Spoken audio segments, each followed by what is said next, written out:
মঙ্গল আরতি, বিশেষ পুজো, হোম এবং ভোগের আয়োজন আজকে বাগবাজারের সাড়ম্বরে মায়ের পদার্পণ উৎসব। ঠিক কি আবহ সেখানে, কি চলছে সেখানে আমরা জানবো। কমলাক্ষ ভট্টাচার্য সরাসরি রয়েছেন আমাদের সঙ্গে, আমাদের প্রতিনিধি।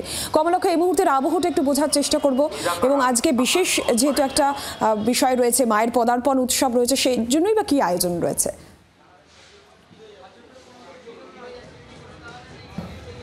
দেখো, এমন এক বাড়িতে এই মুহূর্তে দাঁড়িয়ে রয়েছি যেই বাড়িতে একদিকে স্বাধীনতা সংগ্রাম, অন্যদিকে ঐতিহাসিক গুরুত্বের দিক থেকে এক অপরিসীম গুরুত্ব রয়েছে এই বাড়ির। এই মুহূর্তে ভক্তদের মধ্যে আমি রয়েছি সেই মায়ের বাড়ি, বাগবাজার মায়ের বাড়িতে আজকে শুভ পদার্পণ উৎসব। এবং আজকের তিথি অনুযায়ী আজকের দিনেই শ্রীমা মা শারদা এই মায়ের বাড়িতে পদার্পণ করেছিলেন 1909 সালে। তার কারণ উত্তর কলকাতার বিভিন্ন বাড়িতে তখন তাকে থাকতে হতো স্বামীজির মৃত্যুর পর, এবং তারপর স্বামী শারদানন্দের ঐকান্তিক প্রচেষ্টায় কেদার দাসের এই দান করা জমিতেই মায়ের বাড়িটি গড়ে ওঠে। এবং সেই সময় থেকেই 1909 থেকে দেহাবসান পর্যন্ত 1920, অর্থাৎ প্রায় 11 বছর কিন্তু মা শারদা এই বাড়িতে ছিলেন। এবং আজকের এই শুভ দিনে তার পদার্পণ, সেই উপলক্ষেই বাগবাজার মায়ের বাড়িতে এই পদার্পণ উৎসব।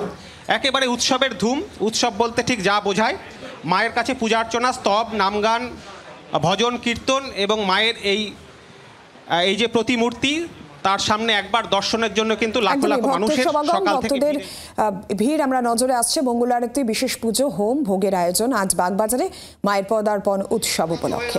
কমলাক্ষ, ধন্যবাদ। বাংলার আওয়াজ, বাঙালির আবেগ, জি 24 ঘন্টা।